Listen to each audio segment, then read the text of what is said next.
Corruption as a Mask, How Economic Apartheid Thrives in Post-Apartheid South Africa. A pretty bold statement. It is. It really makes you stop and think. Because, when you think about corruption, like widespread corruption, you'd think it would kind of impact everyone the same, right? Right. But this article, it starts off with this real head scratcher. It asks, if corruption is so widespread, why haven't white elites been as negatively impacted as the black majority? Yeah, it's a question a lot of people have, actually. And it gets to the core of how power really works, especially in a place like South Africa, with its history. Hmm. And this article, it doesn't shy away from pointing out some hard truths about the economic realities there. Like, what? Give me an example. Okay, well, the article, it highlights this really stark contrast.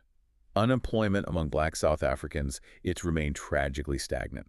But the top 10% of earners, and these are predominantly white South Africans, their incomes have doubled since apartheid ended in '94. Wow. So it's almost like even though apartheid officially ended, the playing field, it wasn't leveled, it was just tilted in a different direction. Exactly. That's Yeah. precisely the point this article is making.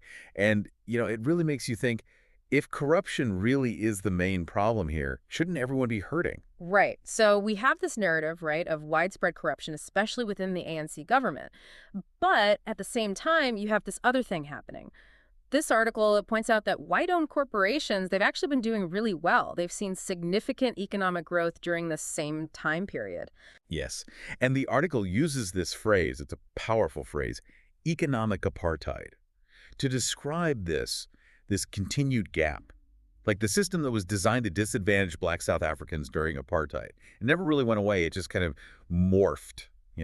So it's like saying, yeah, okay, legal segregation ended, but the rules of the game, the economic game, they never changed. Right. And that's where this idea of corruption as a mask comes in, you see. Okay, yeah, I'm intrigued. This is where it feels like we're like maybe going a little bit down the rabbit hole, but walk me through this whole corruption as a mask idea. What are they getting at? So the article poses this question, and it's a really important one. Who benefits from this narrative, this very pervasive narrative of government corruption?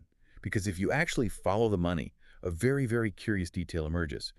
The ANC, the very party that was supposed to dismantle apartheid, right? They've actually received significant funding from, wait for it, white-owned businesses. Whoa, okay, so now that is interesting. That's like finding a suspect's fingerprints at a crime scene, but they're saying they were never there. Wow. So why would those who benefit from the old system be so eager to support the very government that was supposed to change it? It's a great question.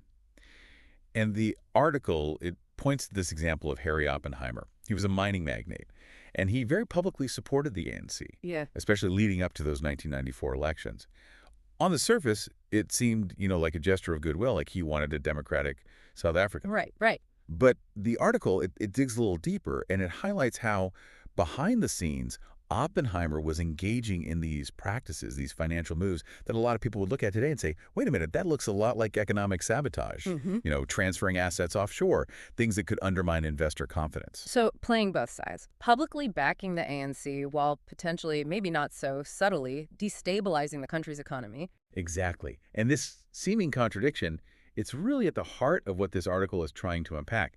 Could it be that this support, this outward support, wasn't about actually dismantling the system, but instead was about keeping it in place, just, under a new name? That's a chilling thought. So are they saying this is all some big conspiracy, or is it more like, are there these unconscious biases within the system that are being exploited? That's the million-dollar question. And honestly, it's one that this article doesn't necessarily answer. But what it does do is it really makes us think critically about how power actually operates, especially in complex societies like South Africa. So it's starting to feel like this whole narrative about corruption in South Africa, I mean, it is a real problem, right? But it also seems like maybe it's a convenient way to kind of distract from other, maybe even bigger problems. Yeah, I think that's one of the main points the article is trying to make.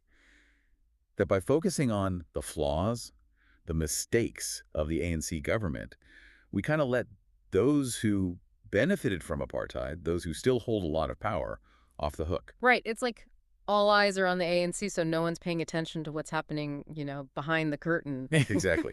And this is where the article takes a really interesting turn. It asks us to think about whether corruption, especially in this context, is maybe more than just, a few bad apples. So you're saying it's not just like random, it's deliberate. It might be. The article, it kind of throws out this idea, what if corruption is being used on purpose to keep things the way they are, to keep the same people in power.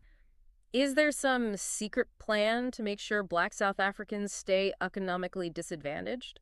The article argues the system itself is set up in a way that some people always come out on top, while others, well, they don't.